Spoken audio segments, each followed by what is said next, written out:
नमस्कार, मैं हूँ doctor Nimi Suneja, senior consultant diabetes services at max smart hospital Delhi. आज बात करूंगी एक बहुत ही ज़रूरी टॉपिक पे, और वो है इंसुलिन के साथ में क्या क्या चीज़ों का ध्यान दें। अब आजकल जैसे कि आप सब लोग जानते हैं, अलग अलग तरीके के इंसुलिन आने लग गए हैं। काफ़ी लोगों की अब एक्सेप्टेंस भी बढ़ गई है इंसुलिन को लेकर के, क्योंकि अब काफ़ी आधुनिक तरीके के इंसुलिन आने लग गए हैं जिनसे उतना कोई दिक्कत नहीं रहती है। इंसुलिन के पेन भी जो है और उनके साथ जो नीडल लगी होती है वो काफ़ी आसान हो गए हैं इस्तेमाल करने। मेरे फादर जो कि 85-88 की एज के हैं, वो भी खुद से अपना इंसुलिन लगाते हैं, तो it is very easy to use these days. पर इंसुलिन के साथ में कुछ चीज़ें रहती हैं जो हमें जानना और समझना बहुत ज़रूरी है। एक तो ये ज़रूरी बात है कि इसको ऑनलाइन कभी भी ऑर्डर नहीं करें। इंसुलिन को कोशिश यही करनी चाहिए कि डायरेक्टली या तो डिस्ट्रीब्यूटर से ले लिया जाए, या कुछ उस तरीके की बड़ी फार्मेसी हो जहाँ पे पीछे से ट्रांसपोर्टेशन वगैरह के बहुत ज़्यादा स्टॉप ओवर्स वाला टाइप का वो चीज़ ना रहे। सो बेस्ट रहता है डिस्ट्रीब्यूटर्स वगैरह से डायरेक्टली लेना, ताकि उसमें कोल्ड चेन जिस तरीके से मेंटेन करी गई है वो बहुत ज़रूरी रहता है। अब एज सच अगर हम इंसुलिन का पेन देखें तो हमें कभी ये नहीं पता लगेगा कि उसमें कोल्ड चेन पहले ठीक से मेंटेन हुई है कि नहीं हुई है। ऐसा नहीं है कि आपके इंसुलिन का कलर बदल जाएगा अगर उसमें कोल्ड चेन नहीं मेंटेन है।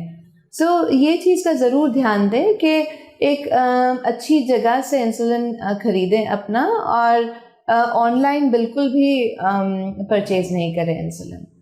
दूसरी चीज़, जो इंसुलिन पेन की नीडल होती है, एज सच जो मैन्युफैक्चरर हैं वो उनकी रिकमेंडेशन रहती है कि वो सिंगल टाइम यूज़ के लिए है नीडल। जितना ज़्यादा बारी आप वो नीडल यूज़ करते चले जाते हैं उतना ज़्यादा उसके साथ में पेन वगैरह का इश्यू आ सकता है।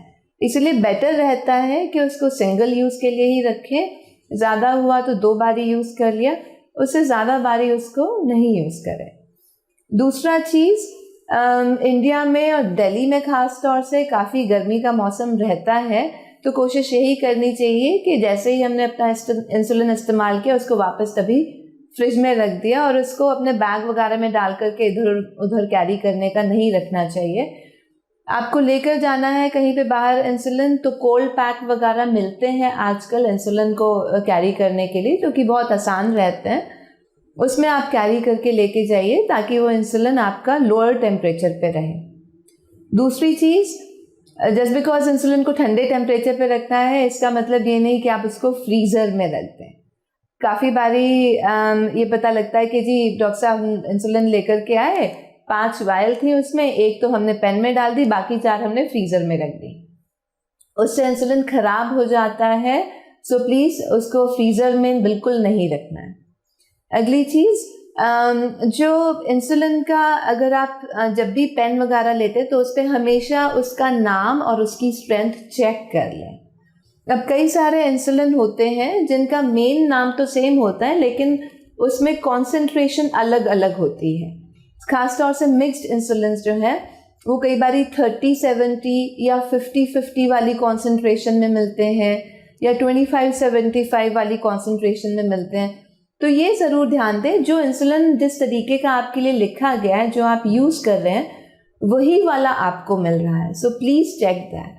काफ़ी बारी हम लोग ये देखते हैं कि 30-70 इंसुलिन लिखा हुआ है और कोई 50-50 वाला, सेम नाम का 50-50 वाला भी मिल जाता है, और वो लगाना शुरू कर देते हैं और उससे प्रॉब्लम आती है। सो ये तो कुछ खास चीज़ें थी इंसुलिन के बारे में जो ध्यान देने की है। दूसरा, टाइमिंग ऑफ इंसुलिन। अलग अलग इंसुलिन का अलग अलग टाइम रहता है। कुछ इंसुलिन होते हैं जो खाने से तुरंत पहले लगाने होते हैं, कुछ इंसुलिन होते हैं जिनमें खाने से 15 से 30 मिनट का टाइम गैप की सलाह दी जाती है, और कुछ होते हैं जिनका खाने पीने के टाइमिंग के साथ कोई रिलेशन नहीं होता है, लेकिन आपके हिसाब से आपके एज और बाकी सब चीज़ों को देखते हुए कई बार वो रात के टाइम पे लेने की सलाह दी जाती है और कई बार वो सुबह के टाइम पे लेने की सलाह दी जाती है। तो अपने डॉक्टर से बात करके ये ज़रूर कंफर्म कर लें कि किस समय पे इंसुलिन लेना है, और ये भी पता होना चाहिए कि अगर कभी हम इंसुलिन उस समय पे वो मिस कर दें तो क्या किया जा सकता है?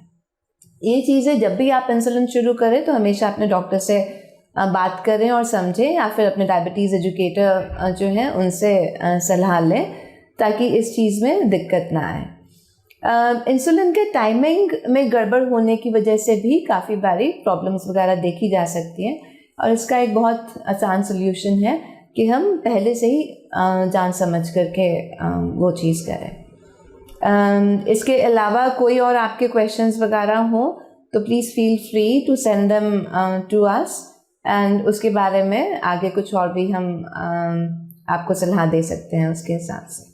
Thank you so much.